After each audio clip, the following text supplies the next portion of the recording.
Hello. Hi, welcome to our program. Yep, our program's name is, as you can see on the whiteboard, From Nonsense to Common Sense. My name's Eloisa Ramos. And my name is Oscar Ramos. And we thought about doing this YouTube video to kind of share some of our discussions and talks that we have. Yes, this is going to be a series of videos ranging from nonsense to common sense to things like anxiety and mental illnesses in the future. So we're just going to take what we've gone through and share some of our experiences, and I'm going to reference some of my background in EFT, Emotional Freedom Techniques, and my background studying A Course in Miracles. And we're going to apply some of those ideas to things that don't make sense to us, that show up in the world. And you're welcome to send in questions and comments about what doesn't make sense to you. In this world, in your experiences, and in what's happening.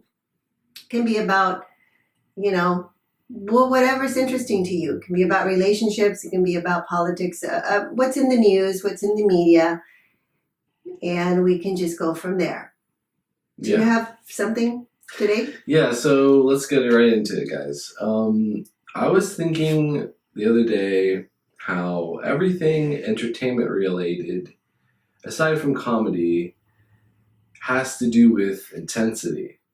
So with the newest video games coming out for PlayStation 4 and even the Switch a little bit, and Xbox and Microsoft, all the most popular video games nowadays are super intense. And with movies as well, the most popular, the most, the movies that are making the most money nowadays are intense. And so I was wondering, why is it that what seems like it's been like 10 years now, the movies and the video games have just been getting more intense? Because for me, if I want to play a video game, the reason one of my favorite games franchises is Pokemon is because it's really relaxing. It's not as intense as the other games. But my question is, it doesn't make sense that why are all the people in my generation and younger so in love with intensity in their entertainment? Because when I want to be entertained, I look for things that are very relaxing, and I want a video game to just play to relax, but there's not really any out there. Okay, that's a good question. So what we want to look at first is maybe use a few other words to describe word intensity. Would you say that it's stress? Yeah, I definitely say it's stress. Okay, I'm going to write it down. So what's another word? Fearful. I could get an example of the newest game, Sekiro, Shadows Die Twice. I read a post on Reddit about this guy who was actually having nightmares from playing the game and had like a reaction to being scared physically of playing the game. So he stopped playing it. Okay, and I'm not familiar with the game. So what was so fearful? Was it conflict, violence? What, do you know what it was? It was the appearance. It was the appearance of the enemies. The grotesqueness of so enemies. And there's the fact that they are coming to kill you, coming to attack you, the way they just pinpoint you and then walk towards you. Okay, so you're talking about threat. Right. Okay, so that's deep. Oh, okay, there's an R in there. There you go. You're talking about survival, right? They activate survival instincts? Right, probably, yeah. Okay. Yeah. Yeah, because if someone's quote unquote coming to kill you. I mean, it's a character, but if for a minute you kind of get caught up in the fantasy, Yeah. and then it feels like, oh my gosh, someone is really threatening my life. Right. Yeah. Okay. So yes, so Is that's that- going to be very stressful. Is that because you identify with the character? Yes. So Could you give some explanation to what identification with characters are? yeah, so that's a really good observation. Okay, identification. Okay. So when you are watching a movie or you're watching any kind of video or you're playing a game, or even when you're just listening to a story, we tend to connect or we tend to identify with some of the characters, either because we think, oh, God, it would be great to be like them, you know, or so what it is that we it's almost like a merging. So for example, we don't just do it with characters, we can do it with things that we own, that we possess. Like for example, if I have a new car and I make it so valuable that, and I believe that it is the cost of, you know, my feeling good, or my feeling, maybe it's a really special car, you know, like maybe it's an antique car, or maybe it's a really expensive car, or maybe the brand of it has prestige connected with it. Right, like a Tesla or something. Yeah. So if I have one of those and not very many people have one, then I can actually feel special because I have one. Right. Okay. So I'm going to identify with that object and say that it's me. Okay, that object makes me special. So I kind of lose the distinction between. I see. So it's something that you love so much that you think it becomes a part of you, and that's identification. Yes, you become attached to it, almost like you want to incorporate those qualities that object or that character has, and you want to make them yours. Yours. Yes. So you kind of make that. It's a make-believe thing, but you identify with those qualities, and in your mind now you have those qualities because that object is yours. Yes, you possess it. So you accumulate different things that you identify with. Yes, and so you can say, okay, you know, without this, I am not special. Right. Yeah, or you know, without this, nobody is going to really notice me, or without this, people are not going to like me. But with this, then I make myself more likable, at least in my own perception. It's how I think of myself. So it's a way of changing how I think of myself. And so the character, which is kind of like an avatar, it's a way to pretend like, oh, you know, I can be this, even if it's just in my imagination. I'm pretending that I'm not the way I am, and it's not so much that I'm actually, what's the word? It's not that I'm not changing myself, but in my mind it feels like I can change myself because maybe I have a problem with the way I look, or maybe I don't like the way I look, or, you know, maybe I have judged myself as not being as successful as I should be or I could be. So depending on how we've judged ourselves and how negatively we're looking at ourselves, and sometimes even positively, we can try to compensate by identifying with characters or with other things to kind of make us feel better. If we're not feeling very good about ourselves. So that's what identification is. Yeah. So how does that relate to the nonsense of people wanting intense things? So well, one is the wanting, but the other one is that you're actually believing that the only reason why these characters, okay, that are obviously not real, why they have an effect on you is that in that moment you're actually believing that they are real. At least a part of you wants to believe they're real. So it's almost like giving yourself a made-up experience. I mean, we all experience going to the movies and having our, heart thumping when there's something, scary situation, right?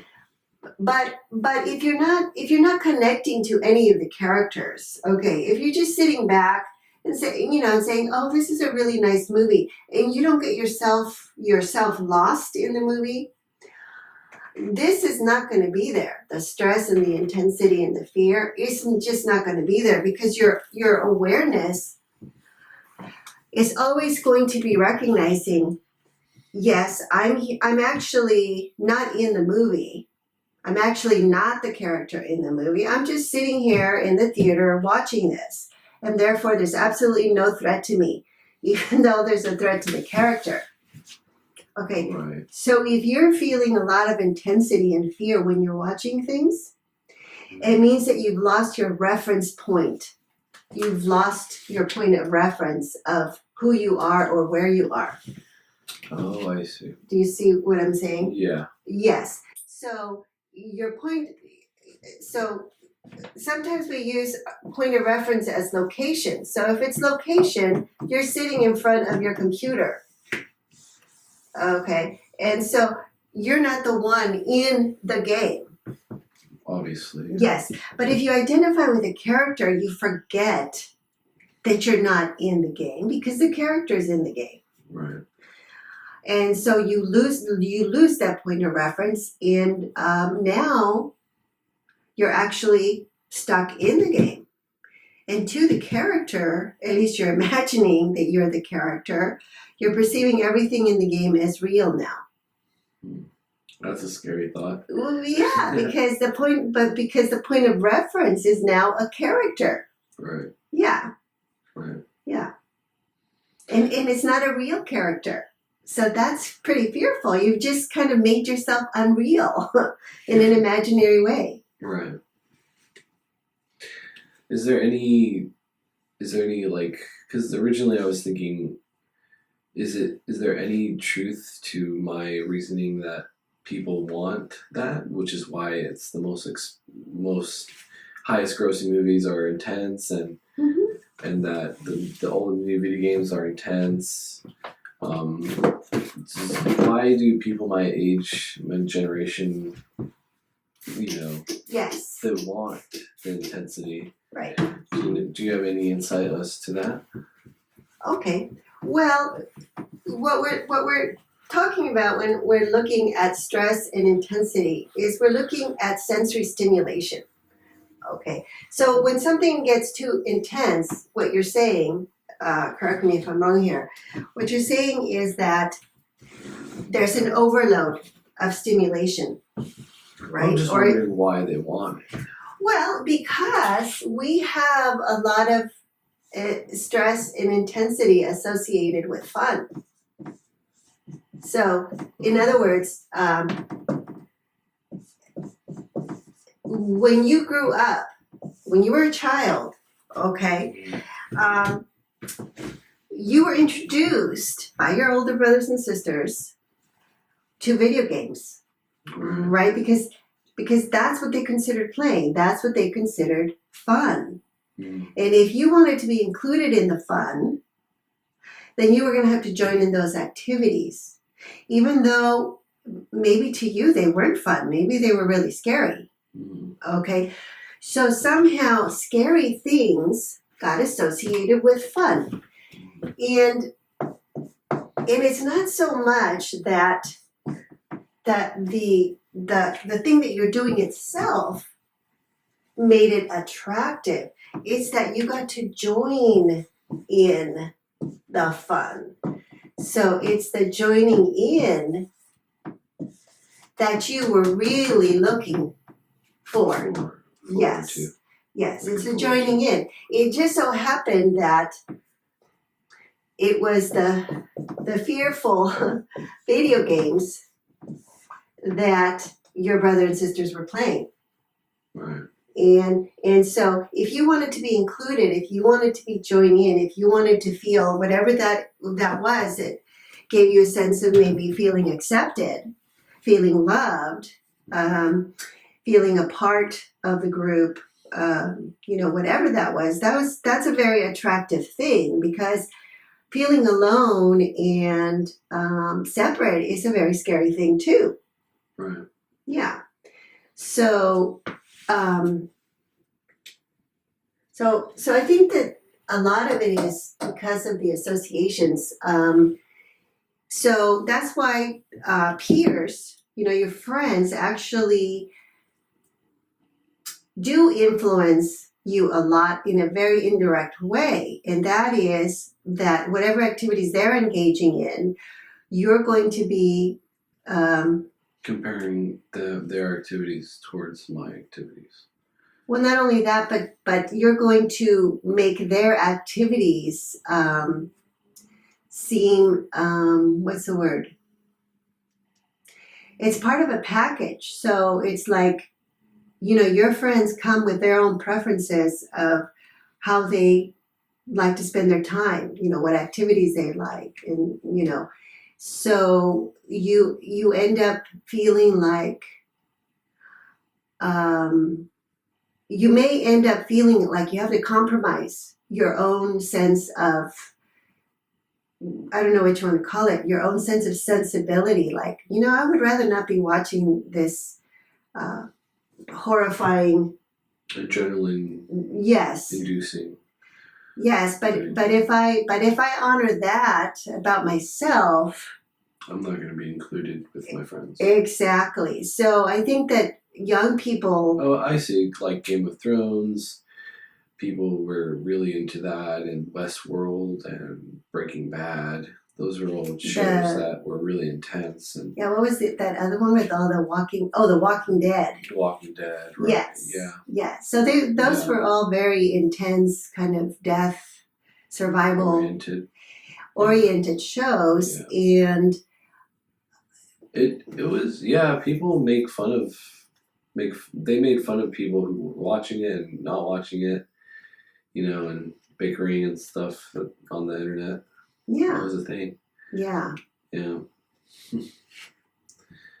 And a lot of people didn't want to watch it, That's right. Another thing that you have to remember is that the thing with stress and stimulation is that you kind of get desensitized. So for young kids that grow up with it, they become desensitized. So they keep needing. It's just like coffee, or it's like any other drug. Yeah. Your body becomes to get desensitized to it. So your tolerance. Yeah. So you have to keep increasing the dose a little more to kind of get the same reaction. Right. And so that happens also with the intensity in the games and in the TV shows. I see. And so there's going to be a market. So I guess I was never desensitized then. Yeah, that's right. Yeah. Yeah. Yeah. Mm-hmm. At least not that much. I was never desensitized, I don't think. Yeah. Yeah, and for some people, some people are really able to look at something and have their point of reference be sane. yes, but sometimes they dissociate. Oh yeah. So what happens is that it's not that they actually are keeping their point of reference and they're being present and they're saying, yeah, that's not me on the screen. I'm right here just watching it. Right. And, I can comment on the story, but I'm not getting involved. I'm not getting invested. I'm not getting lost. Okay. What happens is that people get dissociated so that they dissociate from their body so that they don't actually feel the reactions that the body is going through. And so for the listeners and people watching, what does dissociation mean in this context? Yeah. So dissociation is a little bit like we have a way of denying things that we don't want to feel. So we tend to minimize things. So like maybe like I remember one time when I was small and I went to visit a neighbor's house, and I was waiting at the door, and the friend that lived there had to go get permission to see if I could come in and play with her and stuff. And she, I thought she was going to leave the door open, but I had my finger on the edge of the door, and she went to kind of close the door. So it caught my finger, and it was so painful, but I felt really embarrassed. Mm-hmm. And so I tried to to stay really not show how much pain I was in. So I was trying to minimize the pain because I didn't want to have someone see how embarrassed I was that I didn't pay attention and stuck my thumb in the doorway. So sometimes the show, the persona, the facade, the mask that we present to others becomes much more important than how we're feeling. And so we will shove the feelings aside. And we can become really good at that. And that's dissociation. That's dissociation. Shove it aside. Yeah. So anytime we hide what we're really feeling, is that we are trying to put them out of our awareness as if they're not there. And if we do it enough, if we start doing this since childhood, pretty soon you're not even going to pay attention to what you're feeling. It's like it doesn't even matter, To survive, I have to always present this kind of a persona or this kind of a mask. Even though you hide that stuff, it'll come back. Well, it's there. It's there, yeah. It's always there, so it'll come back. It'll come back. It'll show up again. Yeah, it'll come back in the sense that there'll be unrelated things that will remind you of it. It'll be a trigger. And then it will seem really weird that here you are, maybe just getting a glass of water or something, and all of a sudden you'll feel all this shame come up, or all this fear come up, or all this anger come up, and you're like, that's really weird, I shouldn't be feeling like that. I have no reason to feel like that. Right. Because there's apparently no cause. But it can even be just a small little association that will trigger it. Do you have any other things? Does that make sense now? It does, yes. Yes. He's talking about desensitization was one of the reasons why people want it. They have to get that dose, that drug dose. You talked about how people dissociate, so they have ways of dealing with the intensity and the joining in. They learned it when they were young, so that's what they got into intense things as they're young. Yeah, and they may not really be, being true to themselves. They're just there to go along with, their group, their family. That's right. Get that part. Yeah. Okay, that makes sense now. Yeah. Okay. Leave the comments below of some things that don't make sense to you, and we'll cover it when the next video comes out. Yeah, and so join us next time. And let's see what else we can make sense that's nonsense. Yes. Bye. Bye.